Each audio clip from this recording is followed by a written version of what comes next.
Hello दोस्तों, welcome to UPPSC classes. UPPSC classes में दोस्तों आज हम मध्यकालीन भारत के इतिहास से कुछ महत्वपूर्ण प्रश्नों की श्रृंखला तथा उसके साथ लेक्चर भी है आज डिस्कस करेंगे। दोस्तों यूपीपीएससी क्लासेस को अभी आप तक आपने सब्सक्राइब नहीं किया है तो सब्सक्राइब कर लीजिए और बेल आइकन को प्रेस कर दीजिए ताकि हम वीडियो की अपडेट आपको प्राप्त होती रहे। देख लेते हैं दोस्तों, आज से प्रश्नों की श्रृंखला को देख लेते हैं। आज का पहला प्रश्न है, मोहम्मद बिन कासिम ने भारत पर आक्रमण कब किया था? तो ऑप्शन देख लेते हैं। ऑप्शन ए है 711 ईस्वी में, ऑप्शन बी है 712 ईस्वी में, ऑप्शन सी है 713 ईस्वी में, ऑप्शन डी है 714 ईस्वी में। तो इस 712 ईस्वी में आक्रमण किया गया था। इससे रिलेटिव कुछ महत्वपूर्ण फैक्ट इस प्रकार हैं, इसको आप देख लीजिएगा। 711 ईस्वी में देवल बंदरगाह पर आक्रमण किया गया था। उस समय सिंध के राजा ताहिर थे। अगले प्रश्न को देख लेते हैं। ऑप्शन बी क्वेश्चन बी है, इसमें है मोहम्मद गौरी। पेन ले लेते हैं। मोहम्मद गौरी ने पहली बार भारत पर आक्रमण कब किया था? तो ये ऑप्शन ए है 1172 ईस्वी में, ऑप्शन बी है 1175 ईस्वी में, ऑप्शन सी है 1178 ईस्वी में, ऑप्शन डी है 1182 ईस्वी में। तो इसमें 1175 सही हो जाएगा, ऑप्शन बी इज राइट ना हो जाएगा 1175 में। मोहम्मद गौरी ने पहली बार 1175 ईस्वी में भारत में मुल्तान पर आक्रमण किया था। उस समय वहां के करमाथा जाति के मुस्लिम शासकों का राज्य था। इंपॉर्टेंट है दोस्तों, हर जगह पूछा गया है। उत्तर प्रदेश पुलिस में भी पूछा गया था एक प्रश्न। अगले प्रश्न की ओर बढ़ जाते हैं। किस काल को मुगल चित्रकला का स्वर्णकाल कहा जाता है? तो देख लेते हैं, ऑप्शन देख लेते हैं। अकबर, ऑप्शन बी है जहांगीर, ऑप्शन सी है शाहजहां, ऑप्शन डी है औरंगजेब। तो इसमें ऑप्शन बी राइट ना हो जाएगा, जहांगीर के काल को मुगल कला का मुगल चित्रकला का स्वर्णकाल कहा जाता है। जहांगीर के काल में मुगल चित्रकला का खूब विकास हुआ था। उसका काल मुगल चित्रकला का स्वर्णकाल कहा जाता है। इंपॉर्टेंट है दोस्तों, पीसीएस आरओ डिपार्टमेंट हर जगह पूछा जा चुका है। अगले प्रश्न से रिलेटिव देख लेते हैं।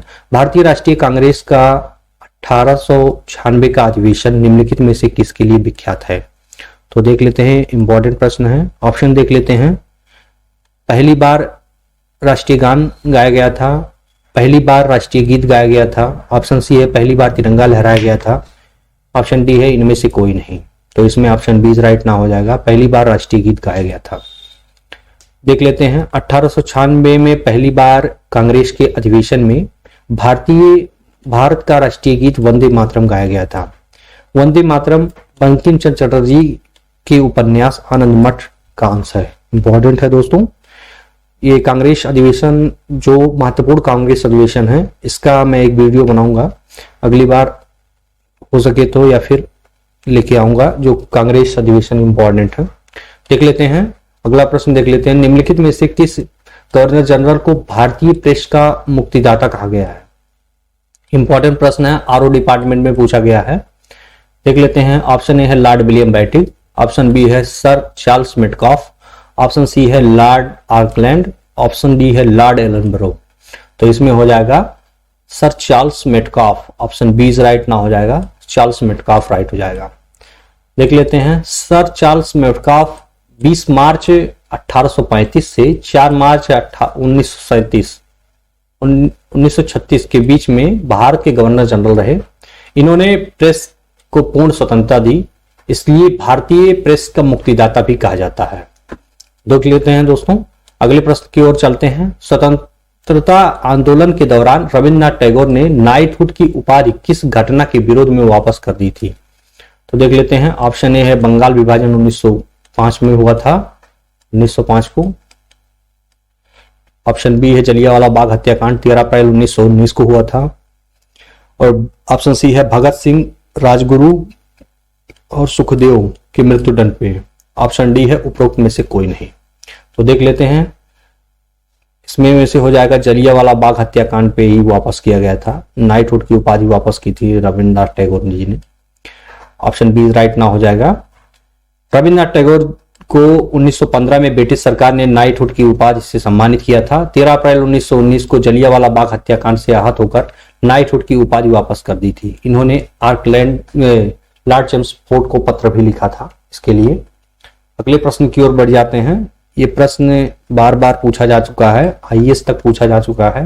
मुस्लिमों के लिए अलग मतदाता दल के लिए किस कांग्रेस अधिवेशन को जाना जाता है?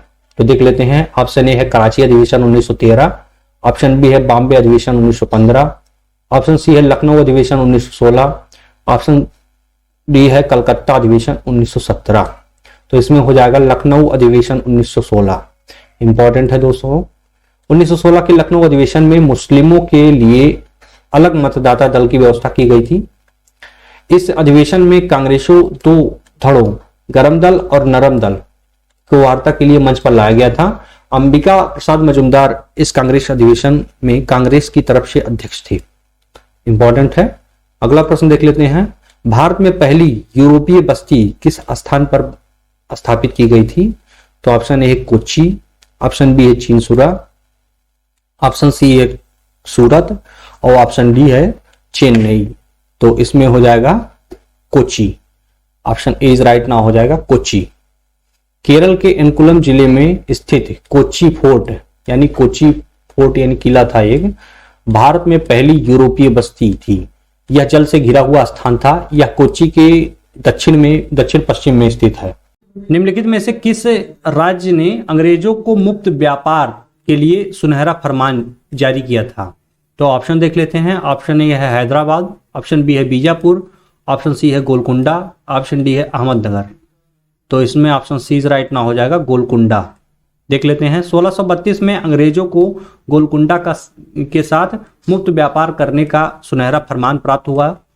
इसके लिए शुल्क के बतौर उन्हें 500 पगौड़ा प्रतिवर्ष देना था। अगले प्रश्न की ओर बढ़ जाते हैं। अगला प्रश्न देख लेते हैं। इंपॉर्टेंट प्रश्न है। सालबाई की संधि किस युद्ध से संबंधित है? तो देख लेते हैं। ऑप्शन ए है प्रथम आंग्ल मैसूर युद्ध, ऑप्शन बी है प्रथम आंग्ल मराठा युद्ध, ऑप्शन सी है द्वितीय आंग्ल मराठा युद्ध और ऑप्शन डी है द्वितीय आंग्ल मैसूर युद्ध। तो इसमें सही हो जाएगा प्रथम आंग्ल मराठा युद्ध। तो ऑप्शन बी इज राइट ना हो जाएगा प्रथम आंग्ल मराठा युद्ध।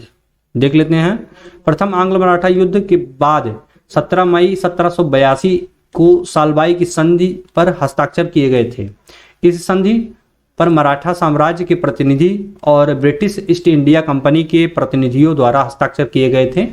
इस संधि के द्वारा अंग्रेजों ने सल्सेत और ब्रोंच पर अपना नियंत्रण कायम रखा था। इंपॉर्टेंट प्रश्न है दोस्तों। अगले प्रश्न की ओर बढ़ जाए हैं। अगला प्रश्न है दूसरे गोलमेज सम्मेलन से। देख लेते हैं। दूसरे गोलमेज सम्मेलन के दौरान भारत की पहली महिला प्रतिनिधि कौन थी?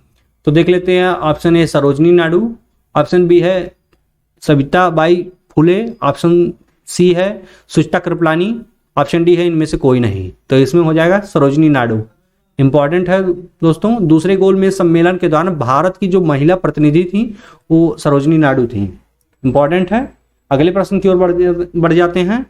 ये हड़प नीति से पूछा गया है दोस्तों। ये परीक्षा में आ ही जाता है। हड़प नीति यानी डॉक्ट्रिन ऑफ लैप्स की नीति अपनाई थी। तो किसने अपनाई थी दोस्तों?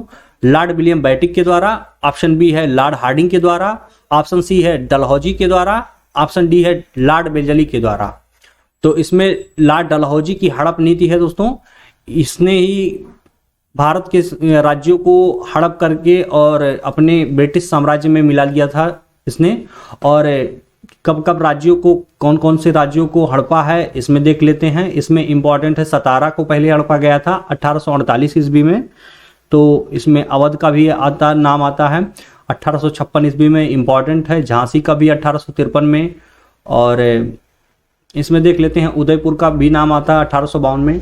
ये सब इंपॉर्टेंट है दोस्तों, इसको आप नोट कर लीजिएगा। तो महत्वपूर्ण प्रश्नों की श्रृंखला यहीं तक थी दोस्तों। यह सीरीज आपको कैसी लगी हमें कमेंट करके बताते रहिए, और सीरीज अच्छी लगी हो तो लाइक करें, सब्सक्राइब करें। धन्यवाद दोस्तों।